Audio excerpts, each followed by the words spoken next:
Bueno, eta kamaran beste alde Idoia Suarez Urrutia, Berriobeitiko idazkaria, ongi etorria, Idoia. Egunon, eskerrik asko.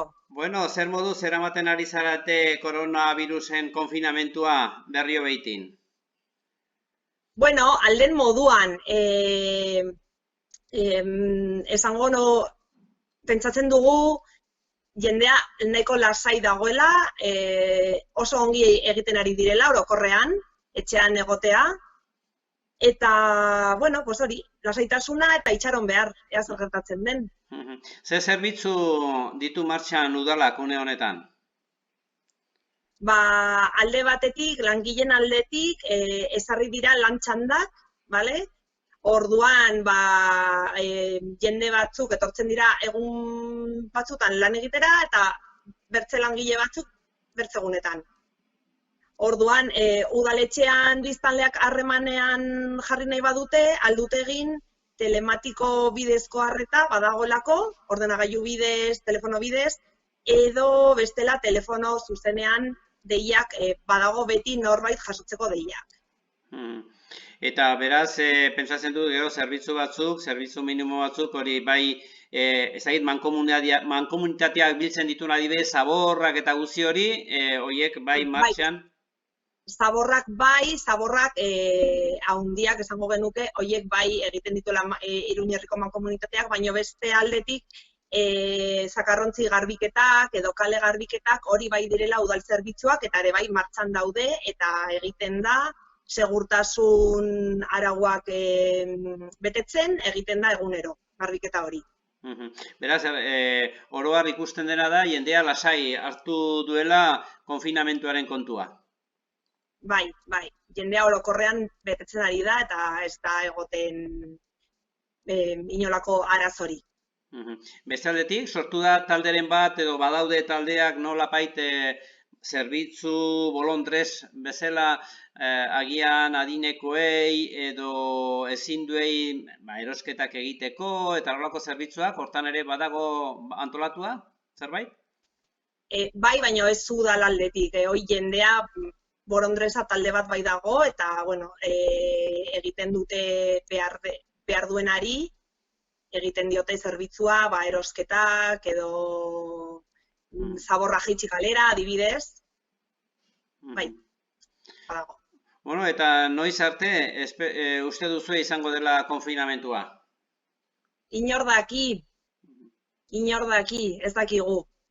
Espero dugu lehenbailen egoera hau bukatzea eta bueltatzea normaltasunera, baina ez dakigu.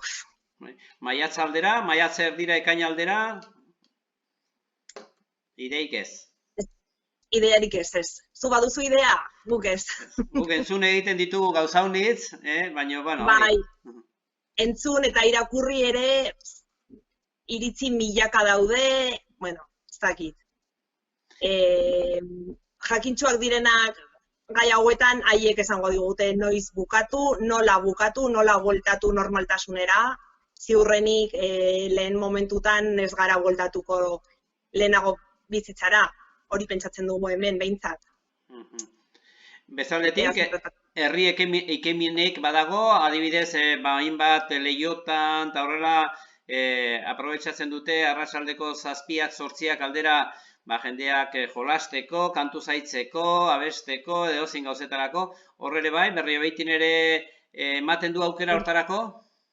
Ere bai. Kriston festak antolatzen dituzte, bai. Badaude burrumba, kantak, denetarik. Musika, instrumentuak, denetarik.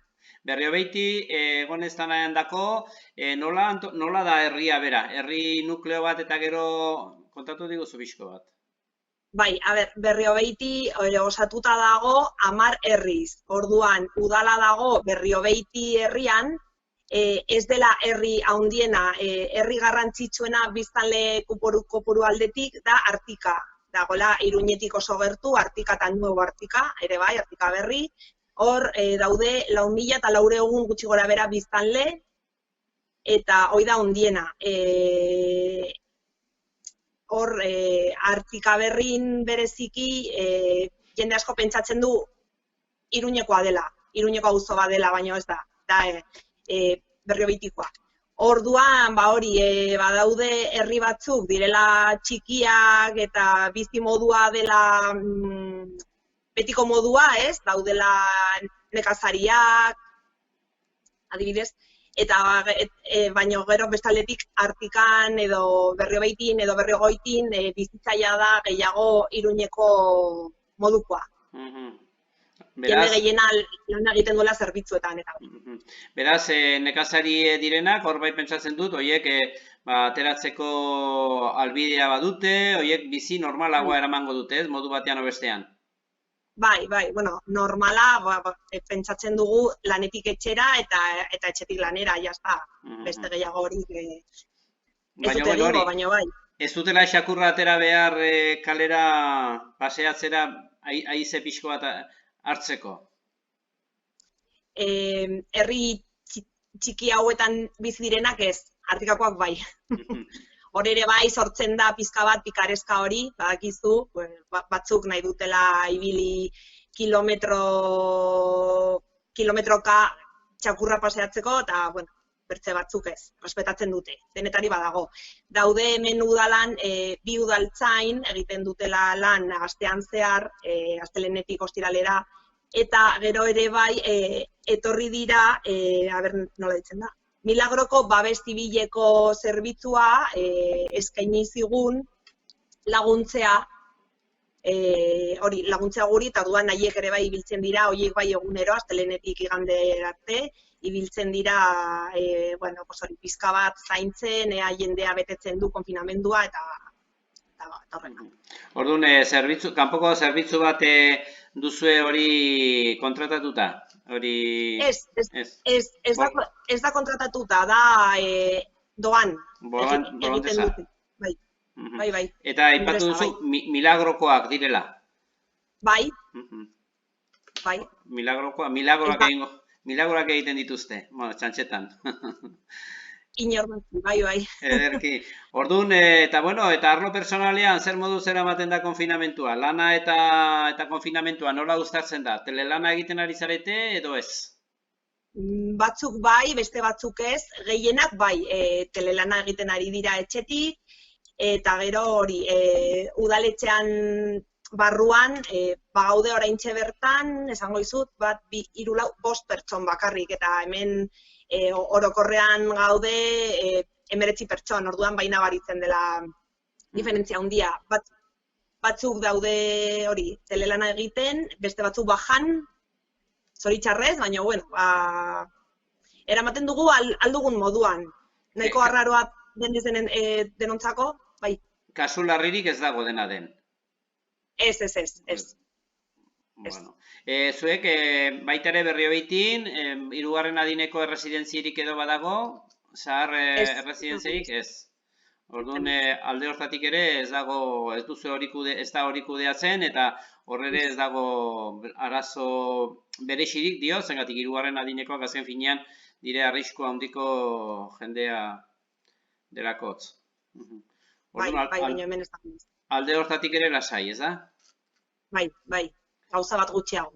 Bueno, beraz,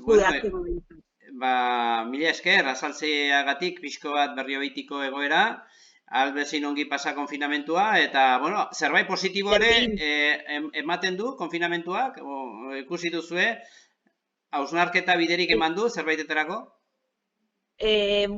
Ikusten dena da, jendea empatia asko hartzen ari dela, eta bai, ari direla sortzen harreman oso politak.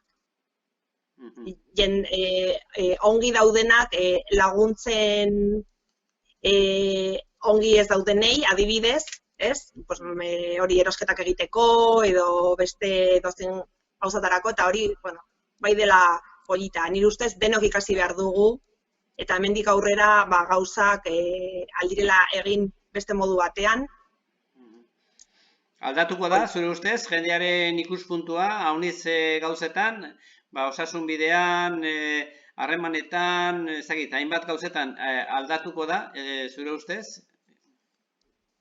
Esango nuke baiet, espero dugu behintzat, ez? Ederki, Idoia, mila esker, Bale, zuri, ongi bili. Ongi izan eta beste bat arte.